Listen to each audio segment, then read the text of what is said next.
Seorang TKW asal Banten hampir kehilangan ginjalnya di luar negeri. Namun, siapa sangka, ilmu warisan nenek moyang justru menjadi penyelamat dari ancaman maut tersebut.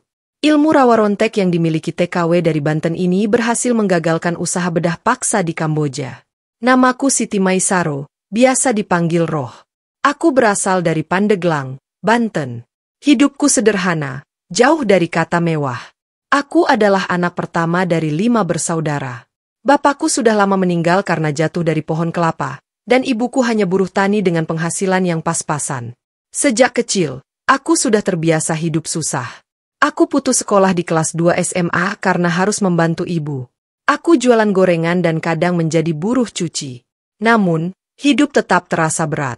Sampai suatu hari, aku melihat iklan di Facebook yang menawarkan pekerjaan untuk wanita di sebuah restoran di Kamboja.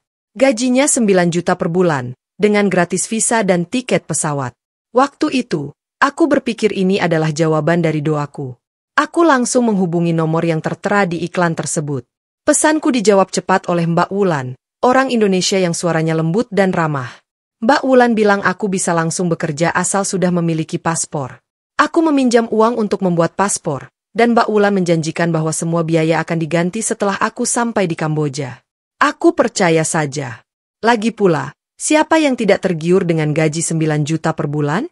Di desa, 2 juta saja sudah terasa kaya raya. 2 minggu kemudian, aku dijemput oleh seseorang bernama Pak Johan. Kami berangkat dari Jakarta naik pesawat menuju Phnom Penh. Awalnya, semua terasa seperti mimpi indah.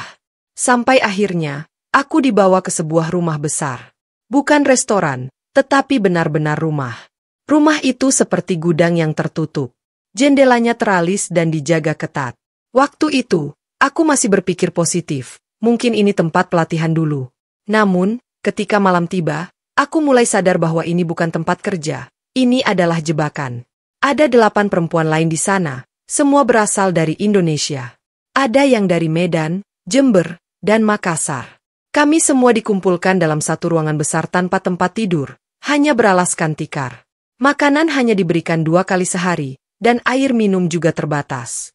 Aku gemetar, takut, tetapi masih belum tahu seberapa parah situasi ini. 3 hari kemudian, salah satu dari kami, namanya Weni, dipanggil ke ruangan atas. Dia tidak pernah kembali lagi. Kami semua penasaran, tetapi tidak ada yang memberikan jawaban. Satu-satunya yang berjaga hanya bilang, "Diam saja, jangan banyak tanya." Malam itu, aku mendengar jeritan dari lantai atas, jeritan perempuan. Aku yakin itu adalah Weni. Namun, kami semua hanya bisa menutup telinga dan menangis dalam diam. Pagi harinya, seorang perempuan baru masuk ke ruangan kami. Wajahnya pucat, kakinya berdarah, dan matanya kosong. Namanya Novi. Dia kabur dari tempat seperti ini di lokasi lain. Novi berkata, "Ini bukan tempat kerja. Ini sindikat perdagangan organ tubuh. Mereka menculik TKW dan mengambil ginjal, hati, atau apapun yang bisa dijual. Yang mati dibuang ke sungai, yang masih hidup dibungkam dan dijual lagi." Aku muntah seketika, dunia rasanya runtuh. Aku tahu kalau aku nggak bertindak, nasibku akan sama. Malam itu, aku melihat langit dari sela-sela. Aku menangis dan berdoa pada Tuhan, memohon perlindungan. Aku bukan siapa-siapa, tapi aku ingat pesan kakek. Kakekku dulu seorang jawara dari Banten. Satu-satunya warisan kakek adalah ilmu rawa rontek. Gunakan ilmu ini hanya untuk melindungi dirimu kalau sudah tidak ada jalan lain. Bacalah doa ini, dan dalam 3 malam kamu akan kebal dari senjata. Tubuhmu tidak akan bisa dilukai. Kalaupun dilukai, kamu akan sembuh seketika. Dulu, waktu kecil, aku sering melihat kakek latihan. Tubuhnya benar-benar kebal. Pernah ditusuk, tapi sembuh dalam hitungan menit. Aku tidak pernah benar-benar percaya, tapi malam itu, aku membaca doa rawa rontek dari ingatanku, dalam tangis dan penyerahan. Hari ketiga sejak Novi masuk, penjaga mulai curiga padaku. Mungkin karena aku terlalu tenang. Aku sengaja berbuat begitu supaya mereka pikir aku sudah pasrah, padahal hatiku bergejolak.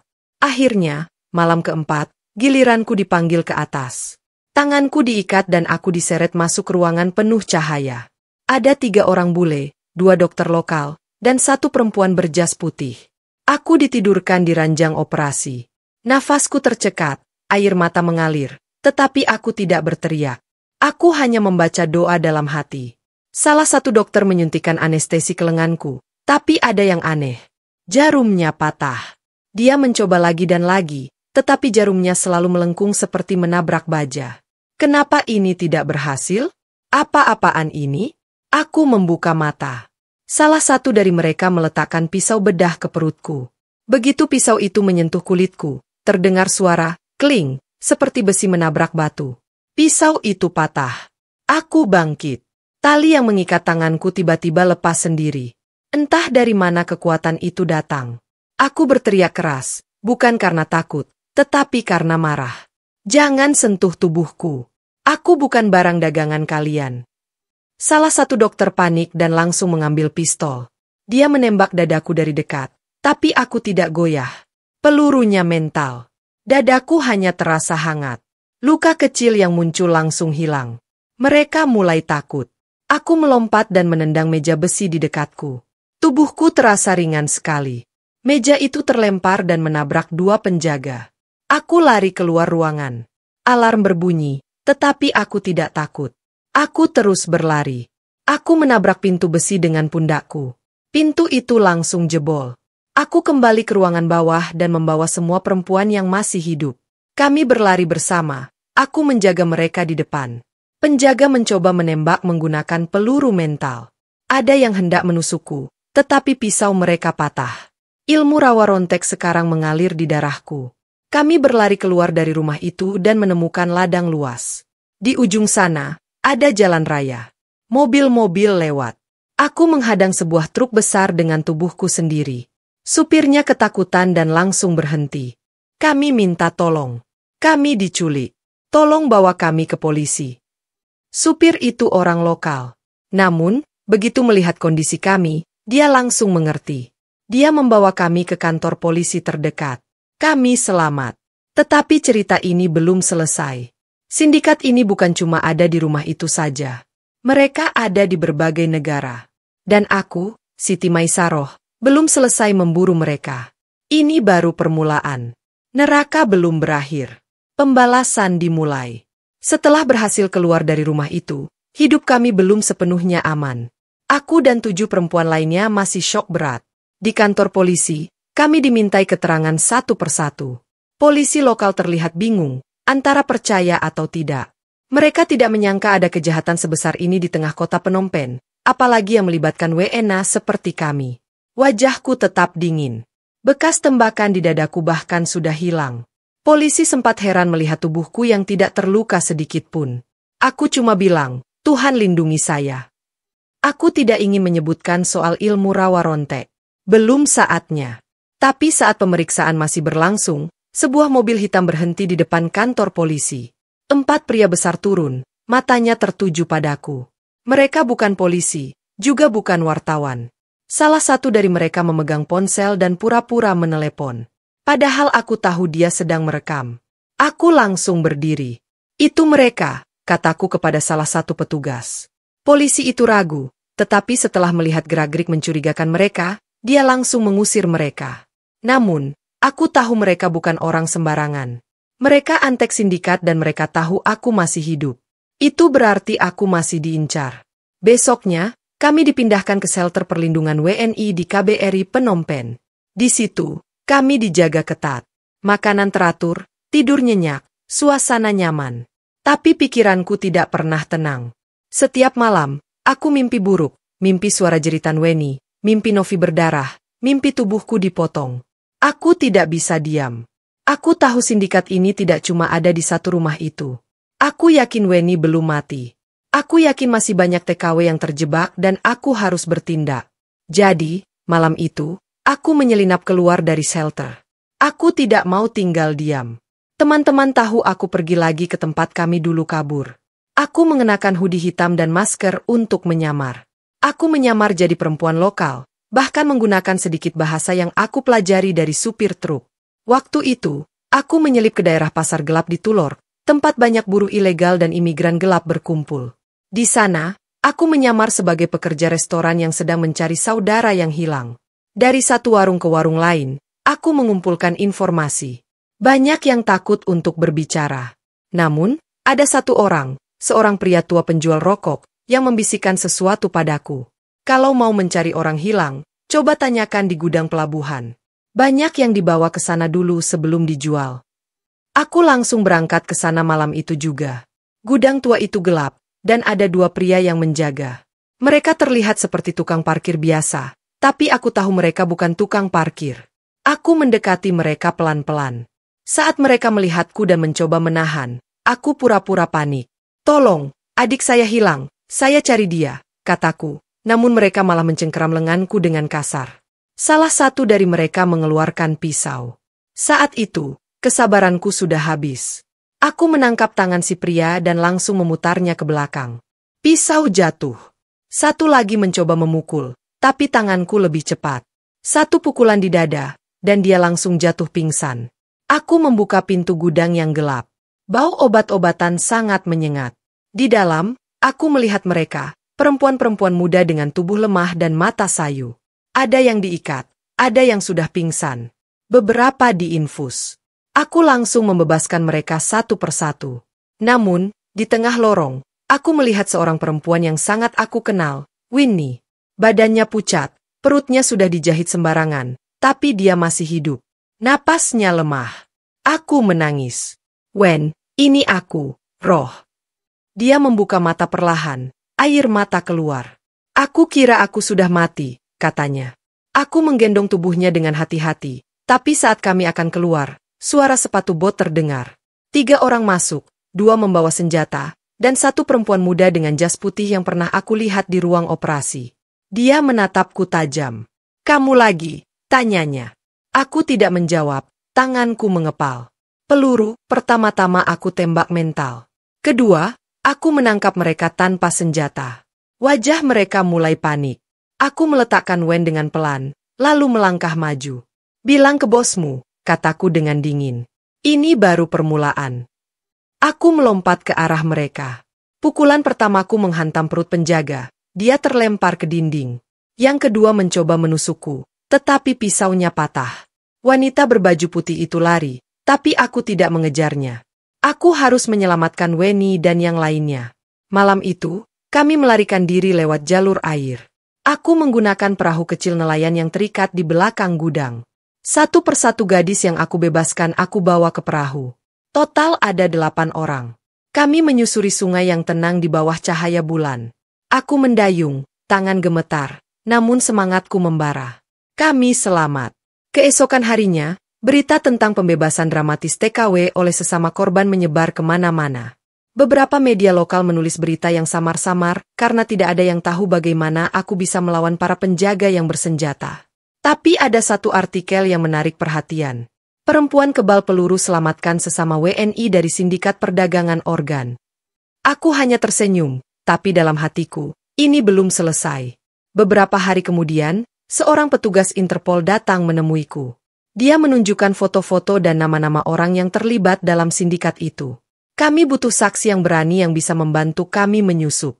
Kamu salah satunya." Aku melihat foto-foto itu satu persatu, dan di salah satunya ada wajah wanita berjilbab putih itu. Di bawahnya ada nama Dr. Ivana, otak di balik penjualan organ di Asia Tenggara. Aku memegang foto itu erat-erat. Mataku menatap lurus. "Oke, bawa aku kemana?" 3 minggu setelah kejadian di gudang pelabuhan, aku sudah bukan lagi korban. Aku berubah menjadi senjata. Sejak Interpol melibatkan aku dalam operasi rahasia, hidupku benar-benar berubah total. Mereka melatih aku dengan intensif. Aku belajar teknik penyamaran, membaca pola jaringan, dan yang paling penting, menyusup tanpa jejak. Tapi mereka tidak tahu, aku sudah punya bekal jauh sebelum itu, ilmu rawa rontek. Aku bukan lagi Siti Maisaro, TKW asal Pandegelang. Aku adalah bayangan yang mereka tidak duga. Luka tidak memengaruhiku, peluru memantul, dan keberanianku lahir dari rasa kehilangan yang dalam. Aku tidak takut mati karena aku sudah pernah mati sekali di meja operasi mereka. Misi penyusupan ini sangat berbahaya. Sasaran kami adalah markas utama sindikat perdagangan organ di perbatasan Kamboja, Thailand. Tempat ini dikenal sebagai klinik medis internasional, sebuah topeng dari tempat penyiksaan berdarah. Dan wanita yang memimpin semuanya, Dr. Ivana, wanita muda, kejam, dan pintar. Dia adalah dalangnya, mimpi buruk kami semua. Aku dikirim ke sana dengan identitas palsu sebagai TKW Filipina yang ingin menjual ginjal secara sukarela. Cuma satu tujuan masuk ke markas itu, dan dari dalam, aku akan membakar semuanya. Saat aku sampai, aku melihat bangunan itu putih bersih dengan taman kecil dan satpam yang tersenyum di pintu depan. Tapi begitu masuk, hawa dingin langsung menyengat. Suara langkah kaki, suara monitor, dan aroma klorofom sangat kuat. Aku dipandu ke ruang isolasi. Kamera tersembunyi merekam setiap sudut, tapi aku tahu cara bergerak. Itu kuncinya. Ini adalah saat-saat penuh sabar dan tenang, seperti saat aku dulu memasak di rumah majikan. 3 hari aku bertahan di sana, merekam semua sudut, menghafal jadwal, dan malam keempat, saat listrik sengaja dimatikan dengan alat kecil dari Interpol, aku mulai bergerak. Dengan baju operasi yang aku ambil dari ruang peralatan, aku berjalan cepat menuju lantai 2, tempat donor paksa dilakukan. Di lorong sepi, aku bertemu dengan dia. Dokter Ivana. Kami bertatapan. Dia mengenali aku. Kamu seharusnya sudah mati, katanya. Bingung. Aku hanya menjawab pelan. Kamu seharusnya sudah dilupakan oleh ibumu. Dia berteriak memanggil penjaga, tetapi aku sudah bergerak lebih cepat. Tinju pertamaku mengenai rahangnya. Dia jatuh. Namun, sebelum aku sempat melumpuhkannya, 2 penjaga masuk dari belakang. Salah satunya mengacungkan senapan. Aku dihantam di punggung, tetapi aku bangkit lagi. Tidak ada darah, tidak ada luka, hanya nyala dendam yang membara di dadaku. Pertarungan pun dimulai. Suara gaduh membuat semua bangun. Pasien di ruang karantina mulai teriak. Dalam kekacauan itu, aku membuka satu persatu pintu. Ruangan itu kacau. Ada yang menangis, ada yang pingsan. Namun satu persatu, aku bimbing mereka keluar. Sementara di luar, tim Interpol yang sudah siap-siap langsung masuk. Suara sirine dan tembakan terdengar. Para penjaga berlarian. Tetapi aku hanya fokus pada satu hal, menangkap Ivana. Dia kabur ke basement. Aku mengejarnya.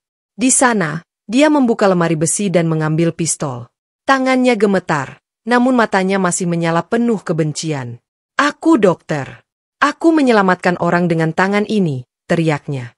Tidak, kau monster. Aku menjawab dengan tegas. Waktunya sudah habis. Dia menembak 2 kali, 3 kali, semua gagal. Terakhir, dia mencoba kabur, tetapi aku berhasil menangkapnya. Aku ikat dia dengan kabel medis, lalu menyerahkannya kepada Interpol. Hari itu, markas iblis itu runtuh. Lebih dari 30 perempuan ditemukan, semua masih hidup.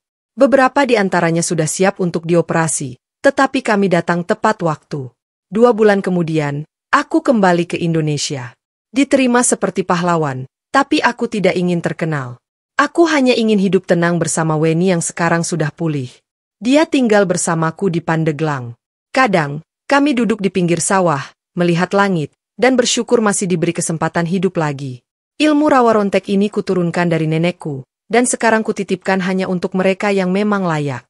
Soalnya, ilmu ini bukan untuk pamer, tapi untuk melindungi mereka yang tidak bisa melindungi diri mereka sendiri. Dan jika suatu hari neraka itu datang lagi, aku akan turun lebih dulu sebelum mereka menyentuh tanah. Dan akhirnya, kebenaran terungkap. Siti Maisaroh, seorang TKW biasa, menjadi pahlawan yang tak terlihat, dengan pengetahuan yang melampaui batas manusia. Sebuah cerita tentang keberanian, harapan, dan kekuatan yang selalu ada. Terima kasih sudah mengikuti perjalanan ini. Jangan lupa untuk like, share, dan subscribe agar tidak ketinggalan cerita-cerita inspiratif lainnya. Sampai jumpa di video selanjutnya. Ya.